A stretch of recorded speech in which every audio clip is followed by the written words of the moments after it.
Hello, everybody, and thank you for tuning into the Liberty Report. With me today is Daniel McAdams, our co-host. Daniel, good to see you this morning. How are you this morning, Dr. Paul? I'm doing well. Lots in the news, lots to talk about, and we had to change our original plan. The news is so hot this morning. But, when we talked about what our program was going to be, we had a couple items I wanted to touch on. One was the resumption again, because there's been a lot of bombing in Syria. But it says U.S.-led strike bombing the Syrian government. And you know what my first reaction was? Why? I thought we were supposed to be bombing Al-Qaeda. But anyway, that has been accelerated, and in a way, it's connected to what's going on in Iran. And we have demanded that the Iranians get out of Syria. We're boss now, but I think the Iranians have been invited in, so that's a little bit different. And that's a combination, things stirring. It was tied into what's happening in Iran. Of course, we're going to change exactly what our theme is today, but I guess you saw those couple items. Yeah, that'd be like the Chinese demanding that the U.S. pull its troops out of Germany. Yeah. And we would say, what's your point? It's so, ours to decide. So when we won't deal on that. Of course, the news that came up just minutes ago, as a matter of fact, the president, I imagine, even as we speak, may be giving another briefing on this, and that has to do with Trump walking away from the summit. And of course, now it's the blame game. Yeah. Of course, who's going to blame? But our title to our program today sort of hints at where you should really look, and that is to the neocons, in particular the National Security Advisor, Bolton. And he's the one, ever since he was considered and appointed, we knew it would become more the neocon position, and it was. And even though we cheered on the president when he wanted to talk, and they set up this summit saying it was a good thing, we should do it, I guess there was never a time that we were willing to bet our life savings that, oh yeah, this is great, it's a done deal, and we're going to have a good summit and a good meeting. There was no way we could expect that, but it's still disappointing. And it's in a way, the reasons it's broke down is sort of petty, because one of the North Korean leaders, was annoyed with Vice President Pence and called him, a dummy or something like that. And whoa, how horrible. And I thought, nah, he shouldn't do that. That's not nice. But what have we done on our side? What has our president done? Has he ever called a foreign individual a name? It just seems so, hypocritical. But anyway, I think they were looking to who to blame. But I would say on the surface, and you know these details pretty well, that exactly what Kim has done is he's made, from our viewpoint, he's made some sincere overtures. And they can't be matched by United States government position, because we're still there, we're still in South Korea, and we gave up nothing. And then when they got upset with Pence was putting on more demands. It wasn't just to get together and talk. It was that we demand that you do this, this, and this. And of course, Pence represents the Bolton position very strongly. They'd be, supporting each other. And that's why we're not surprised, but I would say I'm disappointed. And Trump left something out there and said, well, maybe we'll get back together again. He had some sweet talk, but he's also had some threatening talk. And I want to read the one sentence I consider the most threatening in his statement, because it tells you exactly what's on his mind. Yes, he says, maybe we can get together, and thank you for sending our prisoners back, because so far it looks like Kim has been the diplomat. But Trump in his letter said, you talk about your nuclear capabilities, but ours are so massive and powerful that I pray to God they will never be used. So why mention it? Don't we know we have that? To me, that's a sign of insecurity or poor perception or anything, but it's just throwing it out there, just building the antagonism. So I don't, right now, it's hard to find any sincere attempt to really bring peace on the Korean Peninsula. I wonder if the president will realize at some point that John Bolton stole his Nobel Peace Prize. I think he was looking forward to putting that up on the shelf. But, people they would say, oh, don't blame Trump, it's people like Bolton. But he appointed Bolton the National Security Advisor, knowing full well Bolton's position on North Korea, because just before he was appointed, Bolton did a piece in the Wall Street Journal, I believe, saying, we should preemptively attack North Korea, and here's the legal reasons why we can do so. So Bolton has been talking about the Libya model for North Korea for at least weeks. And anyone who is semi-conscious understands what that means. Libya gave up its nuclear weapons and nuclear capabilities voluntarily in exchange for better relations with the U.S. Those better relations ended up being a U.S. attack and the murder of Gaddafi. So it's very clear when they say the Libya model what they mean. Yeah, and when the North Korean official responded, he did mention, he found it an insult about comparing it to the Libyan model. Yeah, what happened to Gaddafi? Yeah. You know, where are they coming from? But that's what they used, and then they wonder who's doing the most threatening. But then anyway, it's sad that they've moved in this direction. And well, you know, Trump, instead of saying, okay, cool it, Bolton, we're trying to do some delicate operations here, last week he amplified Bolton's talk about the Libya model. He said, if you look at that model with Gaddafi, that was total decimation. Now that model would take place if we don't make a deal. It's most likely. So he's saying total decimation is going to happen to North Korea if we don't make this deal. It's another threat. See, it sort of fits my overall theory, sort of tongue-in-cheek, but it could well be true. I say that we have two options in our foreign policy. We try to be nice to people if they obey us and then to do as much as exactly what we want. We give them money and assistance, but we're the boss. And if they don't, we bomb them. And in a way, this is what we're seeing here. If you toe the line and confess up, then we're going to treat you differently. But of course, that is until the money runs out. But I think diplomatically, we're slipping. I think when you look at this as objectively as you can, it's almost like Trump turned Kim into a diplomat. He cleaned him up. I mean, now he has done some things, releasing prisoners and made overtures and bombed his own nuclear site, and he's looking better diplomatically. He wears a tie now, so I don't know whether maybe Trump's done him a favor. But the big question is how Kim and Trump will be perceived around the world. Trump has a little bit of problems with perceptions, which is of no concern to him. But I would think that during this episode, it may be that Kim has improved his appearance around the world. That doesn't mean it would happen here in the United States, because you don't know who dominates the news, the media, and will the neocons carry the day and say, look, this is what we want. We're looking for a strong president, and this shows that he's strong and he won't get pushed around by this fourth world nation.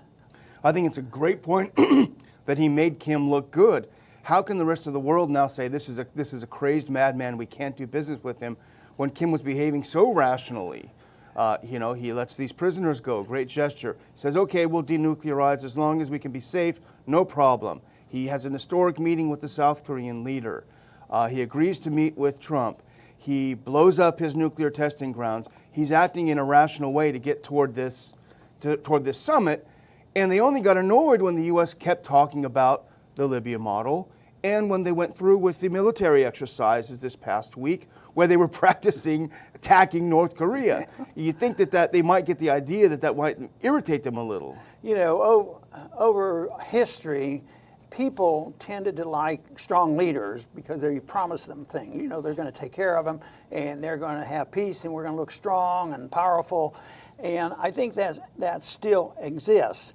But I think sometimes people forget that you can be a strong leader in a non-militant way. And I think of what happened between Gorbachev and President Reagan. Reagan. They came together under those circumstances during the Cold War. The tanks rolled if somebody resisted the Soviets. But what happened? You know, it folded. And we can be certain that in the Soviet Union there was still diehard communists, and there's still people there that resent Gorbachev. But I would say that he should get credit for being strong, not weak, because he stood up to a faction which he thought was going in the wrong direction. It wasn't practical, and it wasn't a way to promote their political system. So I think in some ways you could make the case that when the president capitulates to the neocons, instead of it looking like he's strong and tough, he is not strong and tough. He is weak, and he accommodates and goes along with the people who are making the most noise. And there's a lot of people making noise, Republicans and Democrats. Yeah. They think only the Democrats are against him. I mean, the Republicans, hawks, are very much against him and now this policy, because Pence represents that faction of the Republican Party, you know, and they call that strength. I just would like to suggest to people that being strong isn't necessarily those who have the biggest army and threats the most with the nuclear weapons. And it looks like that's one thing maybe Kim is learning a lesson, because he's doing less threatening now with nuclear weapons because he doesn't have them anymore. Probably never had that much. So he's talking quite differently. So in a way, I think it would be a good idea if people thought that strength of character is defending a position, which happens to be a good way to promote peace, rather than saying the only way you're going to have peace in this world is you're going to do it our way. We want peace, and they do. Everybody wants peace on our terms, on the terms they condition, rather than saying it's peace on a voluntary arrangement. Yeah, they want to surrender rather than negotiation. Right. I think it's such a great point that you make about Trump looking weak, yielding every single time. He likes to put himself up as the tough guy, the real negotiator. But this is not the first time he's yielded to the neocons. Remember last year in Afghanistan? Well, my inclination is to pull out of there, but I've been convinced by my advisors to stay in there. Same thing with Syria just a few months ago. We're going to pull out. And then the neocons say, Trump, don't you dare do that. Okay, we're going to stay. He's the weak one. He looks like the weak one. Yeah, and now he put 3,000 troops in last year into Afghanistan, and now he's looking for a stronger commander. The 18th one, we talked about that yesterday. The 18th commander is going to take care of it. And my suggestion was that he needs to send a good historian over there or into our Pentagon. Yeah, Maybe that's no where kidding. the historian needs to be. Well, let's follow the timeline a little bit more if we can. This is, I think, the straw that broke the camel's back, so to speak. We have a picture of what Pence said earlier this week on Fox News. There was some talk about the Libya model last week, and as you know, the president made clear, this will only end like the Libya model ended if Kim Jong-un doesn't make a deal. That is a threat. That means we're going to invade your country, we're going to turn it into total disaster and chaos, and we're going to kill you. There's nothing else, there's no other way of interpreting what Pence said. So here's the vice foreign minister of North Korea responding to that clear, open threat. He says, as a person involved in U.S. affairs, I cannot suppress my surprise at such ignorant and stupid remarks gushing out of the mouth of the U.S. vice president. And then he went on to say, to borrow their words, we can also make the U.S. taste an appalling tragedy it has never experienced nor even imagined up to now. So he's responding to a threat with a threat. But he's not the person, the North Koreans are not the first ones to make the threat. Yeah, and of course the bottom line is what will the American people hear? Yeah. And there's a lot of control for the other side of the message. There's not much we have available to us. Yet some days, Daniel, I get surprised that our message does sneak out there. We don't exactly have social media on our side, and promoting our programs, and yet we get a lot of support. And to me, it's amazing that some of our viewers, are from different countries in Europe and Far East. So there are people who are looking for a different answer, realizing sometimes they have never really thought about it. And I can remember back, probably when I was in college, I didn't think that much about politics, and my family was Republican, never really challenging things. So it's and I still get letters from young people that, I believe this, and this, until, they came across something that I was doing or the presidential elections, and they changed their mind. It's they don't hear the message. And if anybody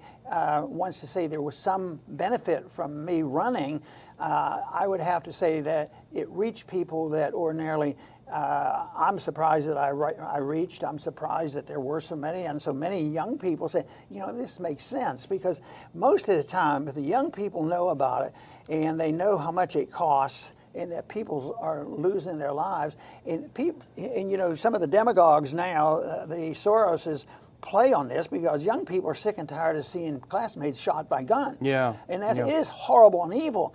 But that's probably when you count the number of people that are killed compared to the tens of thousands, if not hundreds of thousands of people, even in this century, in the last 18 years, that we were involved in destroying their lives. Yeah. You know, so that to me is the real tragedy. And that is why we're going to continue to work as hard as we can to get a message out to show exactly the other side of this picture because they haven't yet invited us to do this on national television. And our side is the pro-American side. You mentioned how the media is going to portray this in the U.S. I've already noticed, I was doing some research, I was trying to get a transcription of what the Vice Foreign Minister of North Korea actually said rather than how the press reported it. The press reporting of his speech eliminated, they took out this phrase, to borrow their words, we can also make the U.S. take. They took that out so it makes it look like what the Vice Foreign Minister was saying is, you yourself have said it, we'll say it back to you. They took out the first part to make it look like it was simply a threat made by them without any antecedent. Yeah, I think that's the game they're playing now. It has to be 100% Kim's fault, and that our diplomacy was perfect. Sometimes you wonder too on why do they go that far. But you know, there was a different group of advisors. The really, really tough neocons, you know, weren't you know, totally in charge. They just became in charge the last several months because they saw him weakening, you know, on the position of the neocon position. So then they had to say, well, look. You need more advice, and you have no idea exactly what goes on behind closed doors, you know, about how these people get in office. And they seem to work their way up. And I've noticed that when in Congress that, you know, to become a chairman of a committee or the Speaker of the House or any of these things, you had to be in touch with the deep state, if for no other reason for the money. Because they had the money, and for the degree of favorable publicity, and then of course, if you don't toe the line, they can turn on you too and get rid of you. Yeah. Well, I would just say I would like to I want to talk about the silver lining of this, and a lot of people on our side saying, "Oh, this is terrible. The summit's canceled. How horrible it is." We want them to get together. I think there's a silver lining. I really do. I think Trump is making America great again by making America irrelevant. You know, we are irrelevant in the North and South peace talks right now. The ball is completely in Moon's court. What is he going to do next? We basically just recused ourselves from the whole process, which is very, very good for us. So I feel rather upbeat, although I think it's always good that we talk to people, and it would be better to talk. But in the current environment, for us to get out of the way is really the non-interventionist position. So playing the devil's advocate. But I would say, finally, my final word, I just want to remind everyone, August 18th will be our annual Washington conference. We'll be having tickets on sale soon. We're still looking for gold and silver level host committee members, those that want to help us get the conference off the ground, and we give some fun perks back to them. You can contact me at the email address you see on the screen for more information on helping co-sponsor the conference and being a part of the conference at a deeper level. And we look forward to seeing you in Washington. Very good. And I think your point about the credibility is something we've touched on before, but you bring it up in lieu of what's going on in Korea. But we talked about this last week with Iran. You know, look at the dissension now between U.S. policy and European policy, the European Union. And some think it's real, some think they won't amount to much, and the European Union will cave, but eventually they won't cave. You know, there's going to be bleeding off from that. There was a time when nobody thought the British would ever leave the European Union, and so there are others that may leave. And I think it will be mixed in with finances because, you know, if whether it's NATO, the European Union, or others dictating the rules, or WTO, the instinct to defend national sovereignty and America first type of thing is so strong that people eventually, even though they participate because they thought they were going to get something, they finally realize this is not a good deal. And you know, like this morning, an event like this happens, and I look to the markets, and gold goes up $15, over $300 again. The stock market down sharply. That's not an end all, but it's showing you that people are concerned financially, so it will be mixed in. And then if you have complete loss of credibility, and then watch for the dollar to get weaker. When that dollar gets weaker, then I think we're working close to the end stages of what we have now, and then that's when we ought to be very prepared to offer up the solutions, and that is, we talk here about the non-intervention in foreign policy, and that should be appealing to everyone if they care about peace and prosperity, but it also offers up the opportunity to have a philosophy that doesn't preach, like we have done in our universities for decades, that deficits don't matter. Spend money, print it, it's all good, and everybody's going to be free and prosperous. Well, that's coming to an end too. So Daniel mentions that this is an advantage because we lose credibility over bad policy. I think that when this thing comes down, the whole idea of Keynesian economics and economic interventionism, intervention in our personal lives, intervention overseas, all will be up for grabs. People will have to decide, should we do the same thing over and over again? Of course we shouldn't do it, but it has to be offered loud and clear on what the alternative is. It's not un-American, it is in the American tradition, and it is a sincere effort to move toward peace and prosperity. A worthy goal. I wish everyone would join us on that issue. I want to thank everybody for tuning in today to the Liberty Report. Please come back soon.